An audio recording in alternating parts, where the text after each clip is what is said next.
Hello friends, मैं doctor Sandeep बसीन Carewell medical centre से। आज हम बात करेंगे नॉन अल्कोहलिक फैटी लिवर, जिसको नैश बोला जाता है। यह क्यों इम्पॉर्टेंट है और क्यों इसको समझना ज़रूरी है।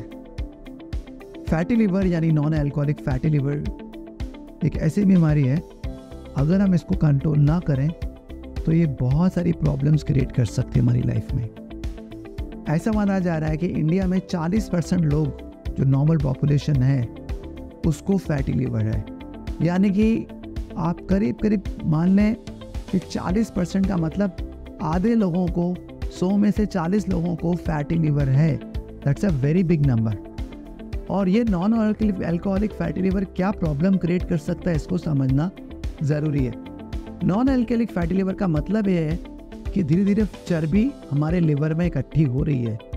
जब फैट लिवर में इकट्ठा होना शुरू हो रहा है तो लिवर की फंक्शनिंग कम होने लगती है, लिवर कम काम करने लगता है, लिवर के एंजाइम्स ALT, AST ये बढ़ने लगते हैं, प्लेटलेट का फॉर्मेशन कम होने लगता है, एल्ब्यूमिन ग्लोबुलिन का जो सिक्रीशन है वो कम होने लगता है। इन सब से क्या होता है, सबसे पहले तो फैटी लिवर लॉन्ग रन में हार्ट डिजीज़ का इंसिडेंस बढ़ाता है। यानी आपको दिल की सारी बीमारी होने का जो चांसेस हैं वो 2 से 5 गुना बढ़ जाते हैं फैटी लिवर के बाद।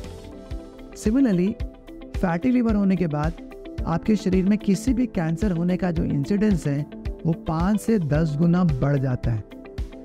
ऐसा इसलिए समझें आप, क्योंकि जो लिवर है वो सारे बॉडी के जो टॉक्सिन्स हैं उसको डिटॉक्सिफाई करता है। एक बार लिवर ठीक से काम नहीं कर रहा तो ये टॉक्सिन्स बॉडी में इकट्ठे होते हैं, DNA को डैमेज करते हैं और कैंसर्स कॉज करते हैं। और ये कैंसर ज़रूरी नहीं कि लिवर के हों, ये कैंसर लिवर के बाहर के हो सकते हैं, लंग्स के, इंटेस्टाइन के, थायराइड के, कहीं का भी कैंसर हो सकता है। इन सब के इंसिडेंस काफ़ी तेज़ी से बढ़ते हैं फैटी लिवर के बाद। इसके बाद जो देखा जाता है कि फैटी लिवर जिनको है उनमें डायबिटीज़ होने का इंसिडेंस अगले 5 सालों में कई गुना बढ़ जाता है, 10 से 20 गुना बढ़ जाता है कंपेयर टू नॉर्मल पॉपुलेशन।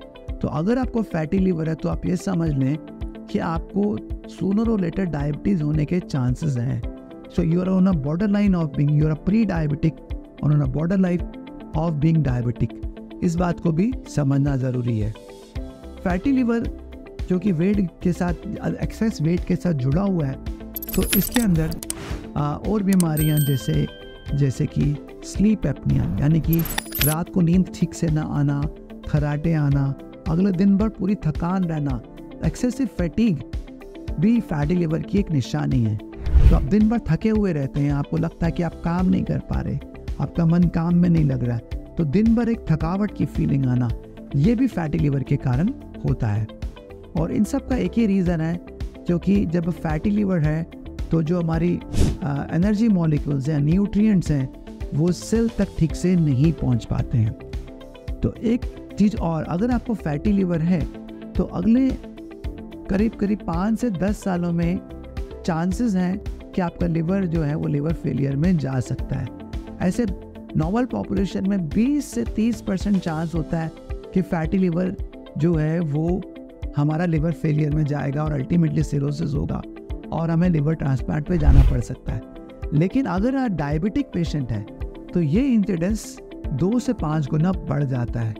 यानी आपके अंदर लिवर फेलियर होने का चांस नॉर्मल पॉपुलेशन के मुकाबले में 30 से 40% या 50% ज़्यादा होता है compare to the normal population. तो डायबिटिक पेशेंट्स के अंदर अगर फैटी लिवर होता है तो बहुत डेंजरस होता है, सारी कॉम्प्लिकेशंस कई गुना बढ़ जाती हैं, लिवर डैमेज होने का चांसेस बहुत ज़्यादा होता है। अल्टीमेटली इन सब में हमें काफ़ी प्रॉब्लम्स आ सकती हैं, लिवर ट्रांसप्लांट की भी ज़रूरत पड़ सकती है। इन सब चीज़ों को ध्यान में रखते हुए हम ये बोलना चाहेंगे कि फैटी लिवर शुरू में टोटली ट्रीटेबल है, रिवर्सेबल है। एक स्टेज आती है जिसके बाद हम इसको ट्रीट नहीं कर सकते, रिवर्स नहीं कर सकते, उसके बाद हमें सीधा लिवर ट्रांसप्लांट पर जाना होता है। फैटी लिवर क्योंकि एक्सेस ओबेसिटी के साथ लिंक्ड है तो इसके साइकोलॉजिकल इश्यूज होते हैं, दिन भर टायर्डनेस फील करना, ये इशू होता है, लो सेल्फ एस्टीम है, और इस तरह की प्रॉब्लम्स भी फैटी लिवर के साथ जुड़ी हुई होती हैं। So thank you friends for being with me, Dr. Sandeep Bhasin from Carewill Medical Center.